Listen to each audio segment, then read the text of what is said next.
It was a late evening in late spring when I first realized everything was slipping through my fingers. It wasn't a loud confrontation, an argument, or even a dramatic revelation. No, it was something far quieter, almost too quiet. It wasn't the kind of moment you're supposed to notice. It was the kind that creeps in unnoticed until it's too late. I woke up that morning, just like any other. The sun was streaming through the blinds, and I rolled over, half expecting to hear the familiar rustling of my wife, Serena, getting out of bed. But today it was different. She wasn't there. The space next to me was cold. It wasn't a huge deal, though. She often had early meetings, or sometimes she'd take walks before the day really began. But there was something about the absence that gnawed at me. I found her in the kitchen. She was standing by the counter, a cup of coffee in her hand, staring out the window, completely zoned out. She didn't notice me until I cleared my throat. "Morning," I said, trying to sound normal. "Morning," she replied, her voice flat. She didn't smile. She didn't even look at me. I stood there for a moment, unsure of how to proceed. Something about her tone didn't sit right. It was the kind of tone you use when you're already mentally miles away from the person standing in front of you. "Everything okay?" I asked, stepping into the kitchen, trying to read her face. She took a slow sip from her mug, not meeting my eyes. "Yeah, just tired. Long night." I watched her closely, my heart sinking as I tried to make sense of what I was seeing. She looked distant, like I wasn't even there. But I didn't press her. I let the awkwardness hang in the air. Maybe it was just a phase. Maybe it was nothing. I didn't want to make a mountain out of a molehill. But then came the moment I should have seen coming. That afternoon, after work, Serena and I were sitting on the couch, watching TV in silence. I noticed that she hadn't once asked me about my day, and when I tried to make conversation, she barely responded. I couldn't ignore it anymore. The gap between us was growing, and I was standing on the edge of it, unsure of how to cross back to her. Then, out of nowhere, she stood up. The words hit me without warning, like a punch in the gut. "I think we need to talk," she said, her voice trembling just slightly. I froze. My mind raced. Talk? About what? I was too afraid to ask. I knew something was off, but I wasn't ready to face it. I didn't want to face it. "Okay," I said, trying to sound calm, though my insides were in chaos. "What's up?" She exhaled slowly, sitting down on the edge of the couch, avoiding my gaze. "I think it's time for us to take a break." My stomach dropped. I couldn't understand the words at first. A break? What did that mean? We'd been together for nearly 6 years, and in all that time, not once had I thought we'd get to this point. She looked at me, but there was no softness in her eyes. There was no hesitation. Just distance. "A break," I repeated, my voice barely above a whisper. "What do you mean by that? You don't want us to be together anymore?" Her eyes flickered with something that might have been guilt, but it was gone before I could catch it. "I don't know if it's that simple," she said. I need time to figure things out. I don't know who I am anymore, Luke, and I think I've lost who I was with you." I swallowed hard, my throat dry, and I stood up, pacing back and forth in the living room. I didn't know how to process what she was saying. How could I? I couldn't even wrap my head around the idea of us not being together. Do you want to leave?" The question slipped out before I could stop myself. I hadn't meant to ask it, but it was out now, hanging in the air like an unspoken truth. She nodded. "I think it's for the best. I don't know what else to do." I stood there, staring at her. There was no anger in me, not yet. Just confusion. Maybe I should have shouted, demanded answers, but for some reason, I didn't. It felt like I was watching someone else's life fall apart, like I was a spectator in my own marriage. "I'm going to stay with someone," she said, almost too casually. "I think it'll help me figure things out. Clear my head." I felt a knot form in my chest. Who was she staying with? Why did she need to leave? My mind immediately jumped to 1,000 dark places. "You're leaving, to stay with someone else?" The words came out strained. She nodded again, eyes glancing down at the floor. "Yes, I think it's better for me to go. I'll be staying at Alex's place for a while." I couldn't even process her saying that name, Alex. I had never heard that name in relation to her before. Who was Alex? What did he mean to her? I opened my mouth to ask, but nothing came out. It didn't matter. "Alex," I asked, finally finding my voice. "Who is he?" She hesitated for a moment, then said softly, "He's someone I've known for a long time. We're just talking. Nothing's happened, but I think it'll be good for me. For both of us." Her words felt like a slap. Talking. Nothing happened, but I didn't ask any more questions. I already knew what was happening. She was leaving, and there was nothing I could do to stop it. The silence between us was unbearable. She stood up, grabbed her bag, and headed for the door. And just like that, she was gone. The door closed behind her, and in the space she left behind, I could feel the weight of everything. The years, the memories, the love, falling apart. I wasn't angry, not yet. I was just lost. The days that followed felt like I was living in a fog. I tried to hold on to some sense of normalcy, but everything felt hollow. It was as if the world was moving around me, and I was stuck in place, watching from the sidelines as my life fell apart. The silence in the house was deafening. When Serena left, she took more than just her clothes. She took the rhythm, the energy, the very pulse of the home we had built together. I kept myself busy. I went to work every day, forcing myself to get out of bed, to show up, to pretend. But every time I came home, there it was again, the silence. The space she had occupied, now empty. I couldn't even bring myself to touch the couch we had sat on just days before. It felt like a betrayal to sit there, knowing she wouldn't be beside me. In the mornings, I would look at my phone, waiting for a text from her. But nothing. No words of reassurance. No, I'm thinking of you. No apology for the mess she had left behind. Just nothing. It's funny how silence can be more painful than words, especially when those words could have been anything, even if they were hard to hear. I tried calling her once. It wasn't even a real conversation, just a few awkward exchanges. She had answered on the third ring, her voice distant, like she was somewhere else entirely. "Hey," I said, trying to sound casual, but my voice cracked slightly. "Are you okay?" There was a long pause before she replied. "Yeah, I'm fine. Just taking things one day at a time." My heart sank. It wasn't what I wanted to hear. I wanted to hear her say she missed me, that she was sorry, that she wanted to fix this. But those words never came. "I've been thinking a lot," I continued, trying to piece together something resembling normal conversation. "Maybe we can talk soon? You know, about what's going on between us." But there was a hesitation in her voice when she replied, as if she was choosing her words carefully. "I'm not sure I'm ready for that yet. I need some more time."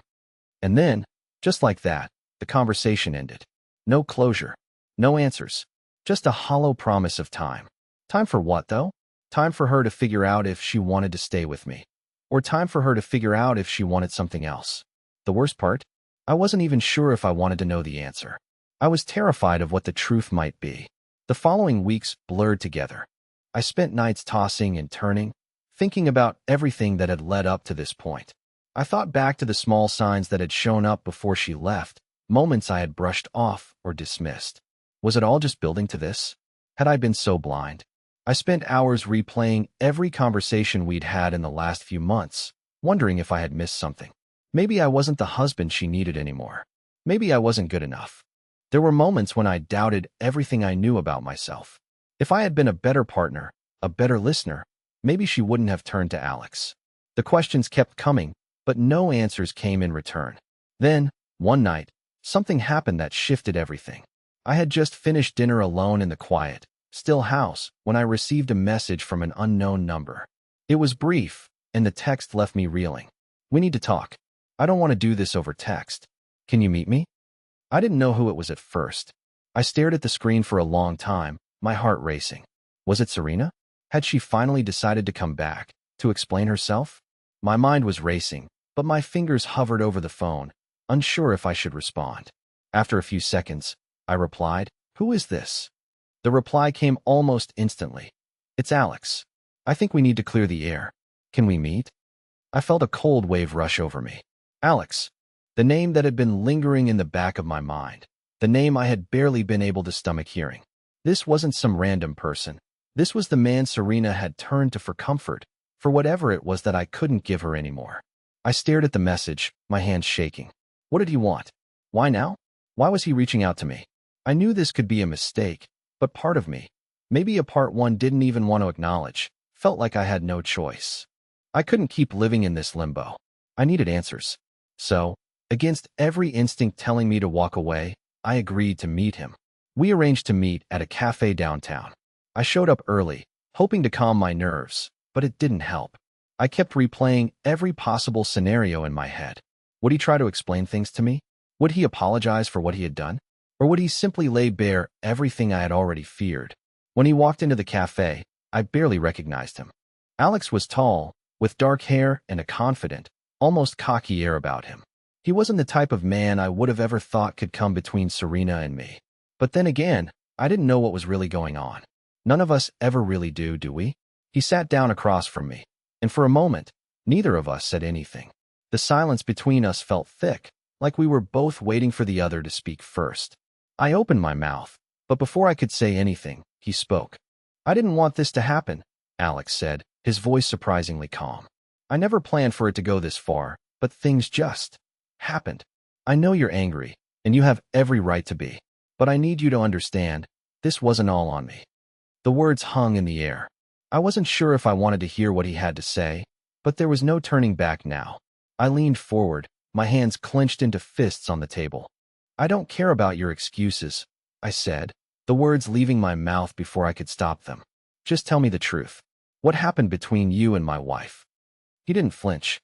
Instead, he looked at me with something that almost resembled guilt in his eyes. "She came to me for comfort. I didn't want to take advantage of her, but she was struggling. I think, deep down, she wanted to fix things with you. But she was lost, Luke. She was already gone before she ever came to me." Those words hit me like a ton of bricks. She was already gone. It was all unraveling. Alex's words hung in the air like smoke, filling the small cafe between us. "She was already gone," he had said, his voice almost apologetic, but not quite. There was no remorse in his eyes, just a weary resignation. And in that moment, I realized something that shattered the last bit of hope I had been clinging to. This wasn't about me. This wasn't about some temporary mistake that could be fixed with a conversation or an apology. This was deeper. Serena had already made her decision, and I wasn't a part of it anymore. I stared at him, unsure how to respond. The anger I had felt earlier began to shift, morphing into something colder. Betrayal. A deep, gnawing betrayal that stretched far beyond what Alex and I were talking about. It was about Serena. It was about how she had slowly pulled away from me, step by step, and how I had been too blind to see it. Or worse, too afraid to acknowledge it when I did. "You're telling me," I said slowly, trying to keep my voice steady, "that my wife, she left me for you." My words weren't a question. They were a statement, a painful acknowledgement of the truth. Alex leaned back in his chair, his fingers drumming lightly on the table. It wasn't like that at first. She was confused. She came to me for comfort, just someone to talk to. She was lost, Luke. You weren't there for her the way she needed. And he stopped himself before finishing. For a second, I thought he might be having second thoughts, but then he continued. "I didn't do anything she didn't want. I was just there. And one thing led to another." It was hard to listen to him talk about it so casually, as though he was explaining a normal part of life. As if what they had done wasn't a betrayal, a breach of trust that tore apart the foundation of everything I thought I knew. But somewhere beneath my fury, I understood what he was saying. Serena had drifted away from me long before she ended up at his door. And in some twisted way, I had been complicit in that distance. "I didn't know what to do," Alex continued, his eyes now avoiding mine. "I never meant to hurt you, man. But she was vulnerable. And he broke off again, this time shaking his head, seemingly frustrated with himself. "Look, I get it if you want to hate me. But I think you need to hear this. Serena made her choice. She's not the same person you married." His words were like a slap. I could feel the anger bubbling up, threatening to spill over, but I held it in check. It wasn't him I wanted to hurt, it was her. The woman I had loved, the woman I had trusted with my heart, had chosen to walk away without so much as a fight. I let out a slow breath, trying to steady myself. "So what happens now? What do you expect me to do with this information, Alex?" "I'm not trying to tell you what to do," he said quickly. "I just think you need to stop holding on to something that isn't there anymore. It's over, Luke." The weight of his words hit me like a wave crashing against a cliff. Over. He was right, of course. Serena had already checked out of our relationship. There was no fight left in her. There was no spark, no love. And no matter how much I wished it weren't true, I had to face it. She had moved on, with or without me. "I don't know what to do now," I admitted, my voice barely above a whisper. The words felt foreign to me, like I was speaking someone else's thoughts. I don't know who I am without her. Alex didn't say anything for a long time. He just stared at me, like he was weighing my words against something only he could understand. Finally, he spoke again. You'll figure it out. I'm not saying it's going to be easy, but you'll get through this. I think, deep down, you already know that. The question is, what do you want to do now? For yourself.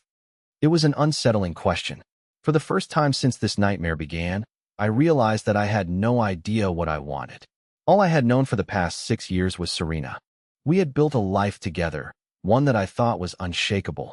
And now, I was standing here, a broken man, facing the fact that everything I thought I knew had been a lie. I didn't respond to Alex. I didn't know how. My mind was racing, spinning in circles as I tried to make sense of everything. But no matter how many times I replayed the events in my head, the truth remained the same. Serena had made her choice, and I was no longer part of it. As I left the cafe that afternoon, I felt a strange sense of finality. It was over. There was no coming back from this. And as painful as it was to accept, I knew I had to start letting go. But where did I go from here? What was left for me to hold on to?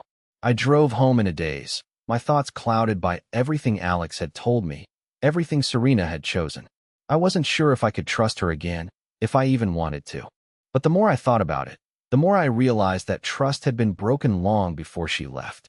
This wasn't about her leaving me. This was about me finally waking up to the fact that she had been gone long before that moment. When I got home, the house felt even emptier than it had before. It was like the walls themselves were closing in on me, suffocating me with the weight of my own thoughts. I walked through the house aimlessly, trying to figure out what to do next. But nothing felt right. Everything reminded me of her. The small details, the way the kitchen looked when she'd left the dishes in the sink, the way she would leave her jacket hanging on the back of the chair by the door, the way she always had a cup of tea before bed. It all felt wrong, like I was living in someone else's life. And that's when I realized, this wasn't just about the two of us anymore. This was about me, too. I had to figure out who I was without her, who I was without the life we had built together. It was time for me to stop looking backward and start looking forward. But I wasn't ready. Not yet. The next few days were a blur. The house was too quiet, the days too long. I kept replaying the conversation with Alex over and over again in my head, his words echoing through my thoughts like a broken record. She was already gone, he had said. She made her choice. It wasn't until that moment, until I finally sat down and let the weight of his words settle in, that I fully understood what had happened. I had been blind. My wife, Serena, had emotionally detached from me long before she physically left. It wasn't just a sudden affair. It was a slow, painful unraveling that I had missed because I wasn't paying attention. The signs had been there all along, but I hadn't seen them for what they were. I tried to numb myself by staying busy. Work, errands, anything to keep my mind from spiraling. But nothing worked. The silence at home was deafening. The empty space beside me in bed at night was a constant reminder of what I had lost. And every time I picked up my phone, I would instinctively check for a message from Serena, even though I knew it wouldn't come. I had nothing left to hold on to. It was on the 4th day after the cafe meeting that I finally got the call. It was late, around 10 p.m. I had just finished a long day of work, the exhaustion weighing heavily on my shoulders. I was sitting on the couch, staring at the TV, but not really watching it. I heard my phone buzz on the coffee table. At first, I thought it was a spam message, but when I glanced down, I saw her name, Serena. My heart leaped in my chest. I froze for a moment, unsure of what to do. I hadn't heard from her in days. She hadn't reached out, hadn't checked in. And now, after everything, she was calling me? What could she possibly want? I didn't know if I was ready to talk to her, but I didn't want to let this opportunity slip away. Maybe this was the chance I had been waiting for to finally get some answers. I picked up the phone, my hand trembling slightly. Hello. Luke. Her voice was soft, almost hesitant. It was the first time I had heard her speak to me like that in weeks. I know it's been a while. I didn't know if I should call, but I think we need to talk. There it was again, the word I had been dreading for so long. Talk. I wasn't sure what I was supposed to feel. Part of me wanted to yell, to ask her what the hell had happened, to demand an explanation for everything. But another part of me just wanted to listen, to hear whatever it was she had to say. What do you want, Serena? I asked, trying to keep my voice steady. You've been gone for days. I haven't heard from you, and now you call me out of nowhere? I know, she said, her voice shaky. I've been avoiding this. I didn't know how to handle it. I'm sorry, Luke. I'm so sorry for everything. Her apology hit me harder than I expected. For the longest time, I had wanted her to say those words. I wanted to hear her take responsibility, to feel the weight of what she had done. But now that it was here, it didn't feel like enough. It felt hollow, as though it was too little, too late. Sorry, I repeated, trying to keep the bitterness out of my voice. Sorry doesn't change what happened, Serena. You walked away. You left me for someone else. And now you're calling me, after all this time, to apologize? I could hear my voice rising, the hurt and anger finally breaking through. Do you have any idea what you've done to me? Do you have any idea what it feels like to be replaced, to be thrown aside like nothing? There was a long pause on the other end of the line. For a moment, I thought she might hang up, but when she spoke again, her voice was barely a whisper. I never meant for any of this to happen, she said, her words full of regret. I thought I could fix things. I thought I could figure it out on my own. But I couldn't. I wasn't being fair to you, or to myself. I've been running from the truth, and I think it's time for me to face it. I clenched my fists, feeling the heat rise in my chest. She wasn't ready for this. She wasn't ready to admit what she had done, to confront the reality of what we had become. She was still trying to make herself feel better about her choices, and I couldn't let her do that anymore.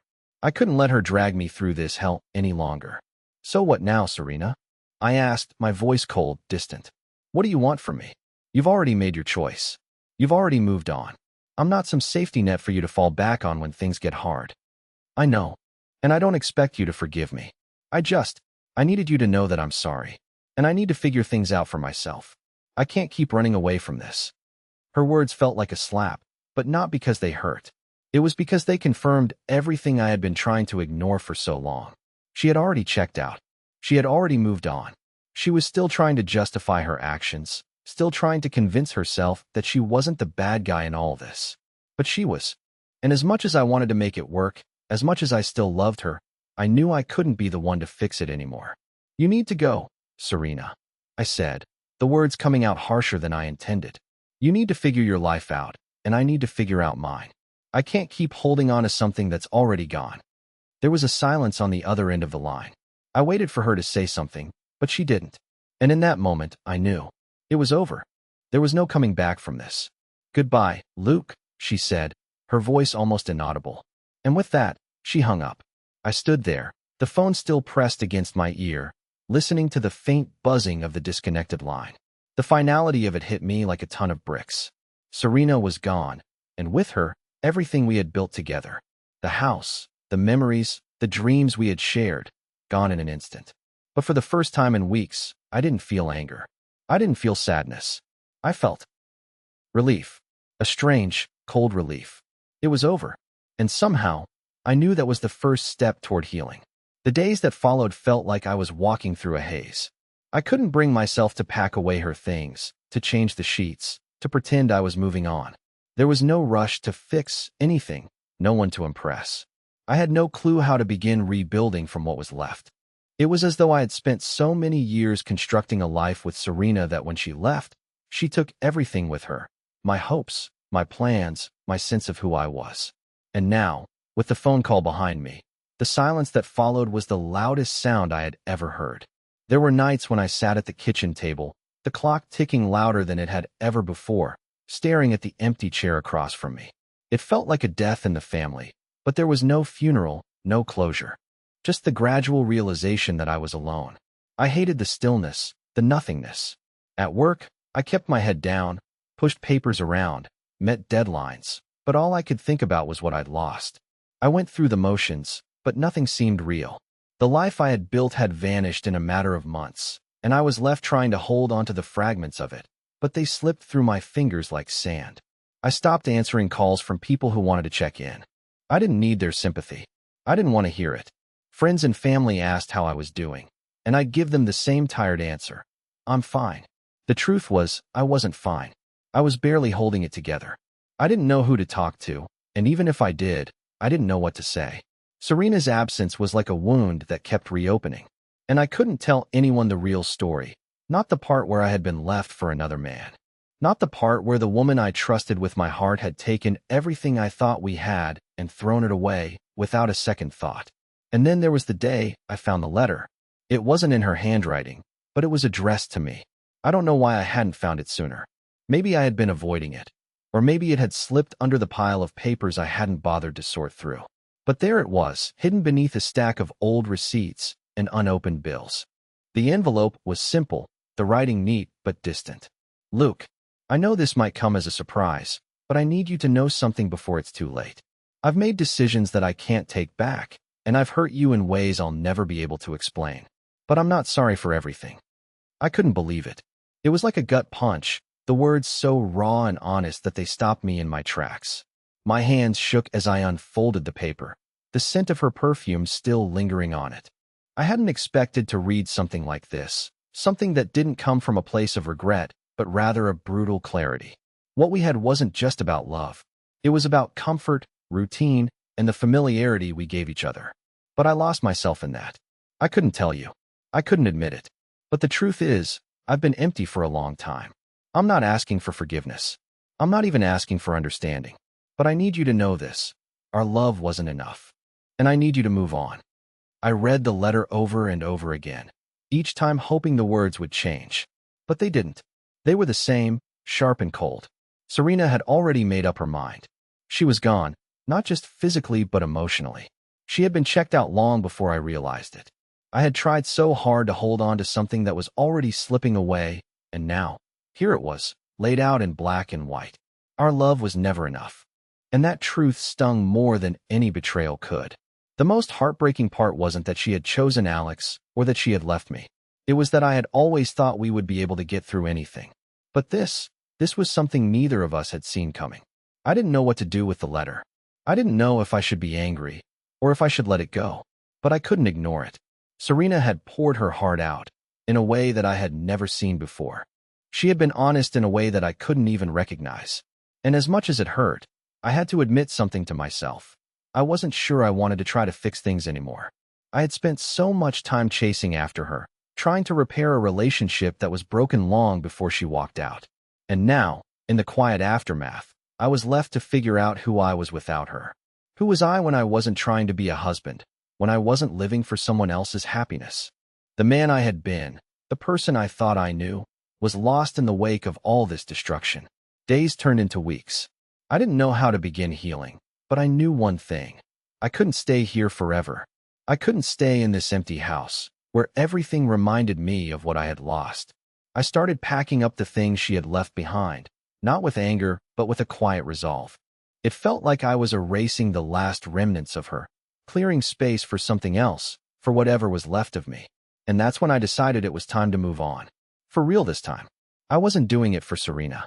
I wasn't doing it for anyone but myself.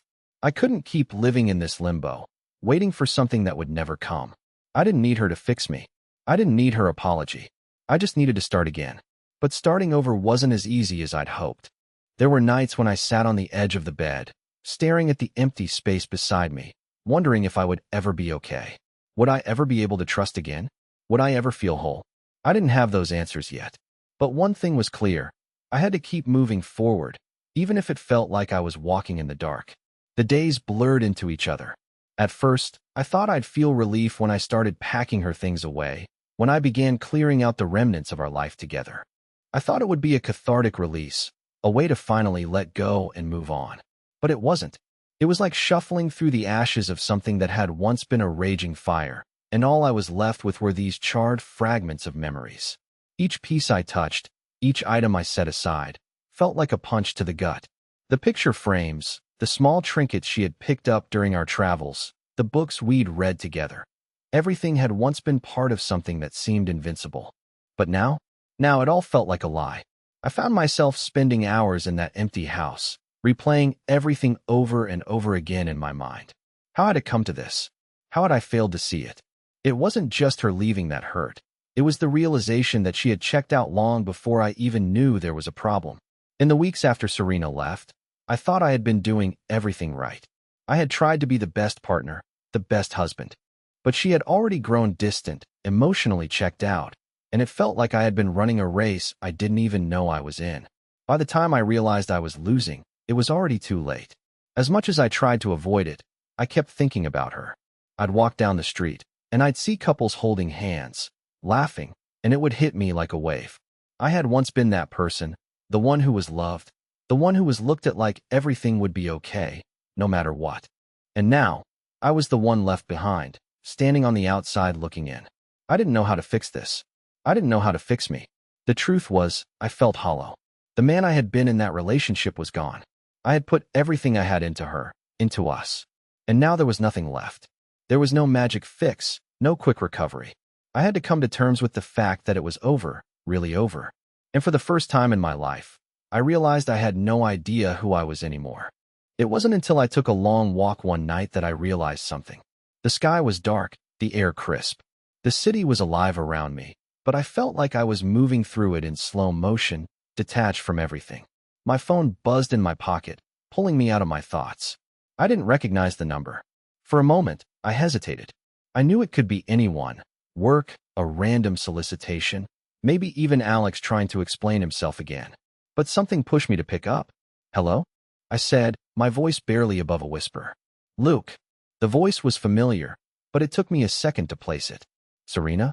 I asked, surprised by the sudden flood of emotion that washed over me. I had been doing everything I could to avoid this moment, to push the thoughts of her away.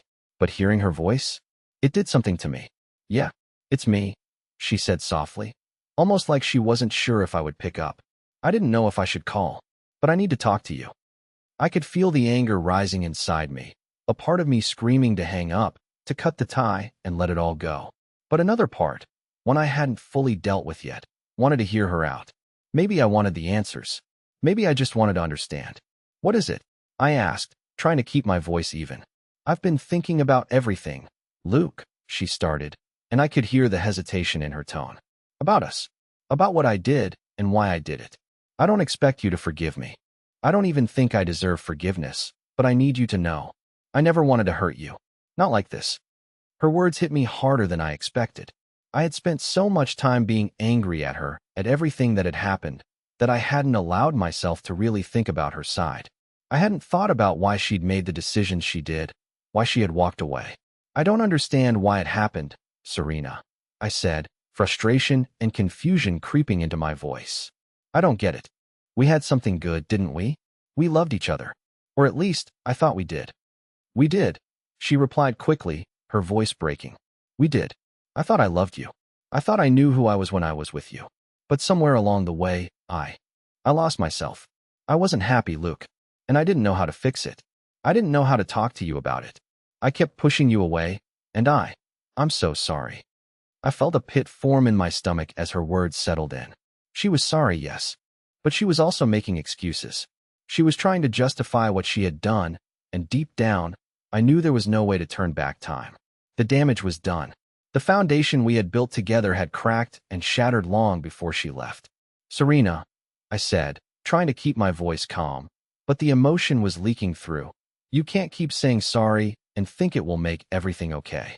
You left me. You chose to walk away. And now, after all this time, you want to talk about it? Why? What's the point? What do you expect me to do with this?" There was a long pause, and for a second, I thought she had hung up. But then she spoke, quieter this time. "I don't know. I don't know what I expect. I need you to understand that it wasn't easy for me. I'm not proud of what I did. But I was lost. I didn't know how to fix it. And now, I don't know what's left of us. I don't think we can fix it, Luke. I don't think we can go back." Her words hit me like a weight, sinking deep into my chest. She was right. We couldn't go back. There was no undoing what had happened. There was no going back to that life, to that love. And maybe that was the hardest thing to accept, that what we had, what I had fought so hard to hold on to, was gone. I felt a strange calmness wash over me. I didn't know what was next, but I knew one thing for sure. I couldn't keep living in the past. I couldn't keep clinging to something that no longer existed. "Okay," I said, my voice steady now. "I think I understand. But I need you to understand something too. I can't keep doing this. I can't keep waiting for you to figure things out. I need to move on, Serena. I need to find my way, without you. And I hope you find what you're looking for, but it's not with me." There was another long pause, and then, in a soft voice, she said, Goodbye, Luke. I'm sorry. And with that, the line went dead. I stood there, holding the phone in my hand, listening to the silence on the other end. And for the first time in weeks, I felt like I had truly let go. I didn't sleep much that night. I just lay in bed, staring at the ceiling, replaying the conversation with Serena over and over in my head. Her words, her apology, her soft, broken voice still lingered in my thoughts. I knew it was over. I knew she had checked out long before I had realized. But hearing her say it out loud, hearing her admit that we couldn't go back, that hit me harder than I expected. It was as though a door had slammed shut, and I had no choice but to stand there, at the threshold, with nothing left but the echo of her voice. I wasn't angry anymore, not like I had been in the weeks before. There was no fire, no rage, just a deep, aching emptiness. I had wanted answers. I had wanted closure. But now that I had it, I didn't know what to do with it. The finality of it all felt suffocating. I went to work the next morning, but I was a ghost. I sat at my desk, answering emails, checking my calendar, but it all felt distant. Everyone around me seemed so alive, so present. And there I was, just moving through the motions, wondering how I had gotten here, wondering how I could have missed the signs. How could I have been so blind? How could I have not noticed that she had been slipping away? I should have known. But instead, I had kept believing that things would get better, that everything would fall back into place. It wasn't until a week later, when I was sitting in a cafe, trying to distract myself with a book, that something inside me clicked. I had been avoiding going to certain places, avoiding the memories that seemed to haunt every corner of my life. But that day, I decided I couldn't keep running. I had to face the things I had been avoiding, myself, my past, everything that had led me to this point. I watched people around me, couples laughing, friends catching up, and for the first time in a long while, I didn't feel like an outsider. I felt normal, not happy, not joyful, but at least a little bit alive. The world had kept turning, and for the first time, I realized that maybe, just maybe, I could start to turn with it. That night, I went home and took a deep breath. I didn't feel like the same person I had been a few weeks ago. It wasn't that I had moved on from Serena, or that the hurt had magically disappeared. But I realized something.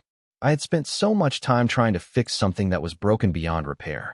I had spent so much energy trying to hold on to a relationship that had already died, not physically, but emotionally. And that realization freed me. I started slowly. I threw away the things that felt like they belonged to a different life. I packed up the books we had collected together, the framed photos from our trips, the little knickknacks that had once made this house feel like a home. I didn't do it out of anger, but out of necessity.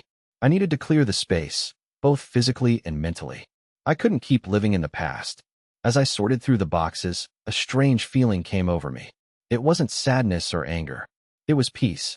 It felt like a weight was slowly lifting off my shoulders, like I was finally letting go of something that I had been dragging around for far too long. But just as I was starting to feel like I was gaining control, a message came through on my phone, shaking me back into reality. It was from an unknown number. "Luke, I need to talk to you. Please. I don't know how to fix this, but I need you to know that I've made a huge mistake. Can we meet? Serena." My heart stopped. I stared at the message, my mind racing. What the hell did she want now? I had finally started to accept that it was over. I had started moving on, not because I wanted to, but because I had to. I had started rebuilding my life, and now, she wanted to drag me back into it? The message was vague, just a plea for a meeting, no explanation, no real reason. My first instinct was to delete it, to block her, and walk away. But there was a part of me, a part that still remembered the woman I had once loved, that wanted to hear her out. Maybe I was just too curious, or maybe I just wasn't ready to let go completely. I took a deep breath, my finger hovering over the screen. "What do you want, Serena?" I typed, trying to keep my emotions in check. A few moments later, the response came. "I need to explain. I can't keep running from this. I know I've hurt you, but I need to make things right. Please, Luke. Let me explain. Can we meet tomorrow?" My stomach twisted in knots. The idea of seeing her again, hearing her voice after everything that had happened, felt like a risk. But a part of me wondered, was this some kind of closure, or was it just another attempt to get me back into the chaos she had left me in? I didn't know the answer, but I agreed. "Okay, tomorrow. But I'm not promising anything." I didn't know what I was expecting, but as the day drew closer, I felt a sense of dread settle in. I was walking into this meeting with no expectations, no hope that anything would change, but with the hope that maybe, just maybe, I could finally get the clarity I had been searching for. The next day, I found myself sitting at the same cafe where I had felt a small spark of peace. The place had a quiet atmosphere, the hum of conversation in the background. It was here that I had started to come to terms with my reality. And it was here that I was about to face Serena, the woman who had once meant everything to me. She arrived exactly on time. When I saw her, something shifted inside me. She looked different, softer, somehow. The same woman, but somehow not the same. The tension between us was palpable as she sat down across from me, her eyes searching my face, like she was waiting for something. I couldn't place it. Was she regretful? Was she still holding on to some piece of the past? Or was she just lost? Luke, she began softly, her voice trembling. I don't expect you to forgive me, but I need you to know the truth. I've made mistakes. I hurt you, and I don't know if I can ever fix that. But I have to try. I swallowed hard, trying to hold on to the calm that had taken root in me. I'm listening. And so, for the next hour, she spoke. She explained things I never saw coming, reasons for her actions that I had never imagined. And as she talked, something inside me began to shift again. It wasn't forgiveness that I was searching for. It was closure. And with every word she spoke, I was finally starting to find it. As Serena spoke, I listened carefully, not just to her words, but to the underlying pain, regret, and vulnerability in her voice. She didn't excuse her actions. She didn't try to justify the lies or the distance she had put between us. What she offered wasn't a neatly wrapped apology, but a raw, honest account of the fear and confusion that had led to her leaving. I didn't expect it to be easy to hear, but there was something freeing in her honesty, something I had been waiting for, without even knowing it. I've spent so much time running from what I should have faced, she said, her eyes filled with emotion. I thought if I could just walk away, it would make everything clearer. But all I've done is hurt you, and I've hurt myself in the process. I nodded slowly, trying to process it all. I could feel my heart slowly starting to open, not because I was ready to let her back in, but because I was finally seeing things for what they were. I had spent so long trapped in the idea of us, the perfect couple, the couple I thought we could be. But life isn't perfect, and sometimes you have to accept that things don't always work out the way you plan. I understand now, she continued, her voice cracking slightly. I never wanted to hurt you. I was just lost. But I can't keep pretending like everything is fine when it's not. I don't know what the future holds, but I know I can't move forward with guilt hanging over me. And I can't move forward without knowing that you're okay. For a moment, there was silence between us. The weight of everything we had been through hung in the air. I realized then that I wasn't angry anymore. I wasn't holding on to any resentment or bitterness. I had spent so long trying to keep the pieces of something broken together, but now I understood that sometimes the best thing you can do is to let go.